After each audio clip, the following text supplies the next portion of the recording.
नमस्कार दोस्तों। तो आज की कहानी कुछ इस प्रकार है। भगवान श्री कृष्ण और एक कुम्हार की कहानी। ये कहानी तब की है जब भगवान श्री कृष्ण बहुत ही छोटे और बड़ी ही नटखट स्वभाव के थे। वो रोज़ कोई ना कोई अपनी लीला दिखाते रहते और माँ यशोदा को परेशान करते थे। एक दिन माँ यशोदा परेशान होकर श्री कृष्ण भगवान को उनके पीछे मारने के लिए दौड़ी। तो श्री कृष्ण भगवान भी भागते भागते एक कुम्हार के घर के पास रुक गए और कुम्हार को कहने लगे, कुम्हार जी मुझे यहीं छुपा दीजिए। तो कुम्हार को भी पता था ये कोई साधारण बालक नहीं है, ये भगवान है। वो भी प्रसन्न हो गए। वो कहने लगे, आइए आप इधर इस घड़े के नीचे छुप जाइए। कुछ ही देर बाद मैया यशोदा भी वहाँ आ गई और वो कुम्हार से पूछने लगी, आपने मेरे कान्हा को देखा है? तो कुम्हार ने कहा, नहीं मैंने नहीं देखा।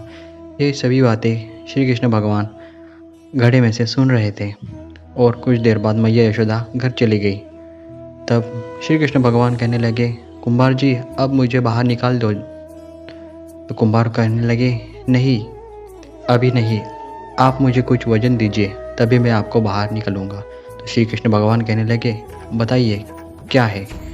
तो कुम्हार कहने लगा, मैं इस 84 लाख योनियों से मुक्त होना चाहता हूँ। मैं, मेरा परिवार और ये 2 मेरे बैल, इन्हें भी आप 84 योनि जीवन में से मुक्त कर दीजिए।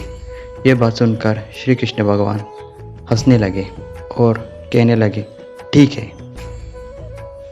फिर कुम्हार कहने लगा, एक मेरी अंतिम एक इच्छा है कि ये जो भी संवाद आपका और मेरा कहीं भी जाके सुने, वो भी इस 84 लाख योनियों में से मुक्त हो जाए। तो श्री कृष्ण भगवान कहने लगे, तथास्तु। और कुछ ही देर बाद कुम्हार ने श्री कृष्ण भगवान को उस घड़े में से बाहर निकाला और फूट फूट कर रोने लगा और उनसे गले लगकर बहुत ही रोया।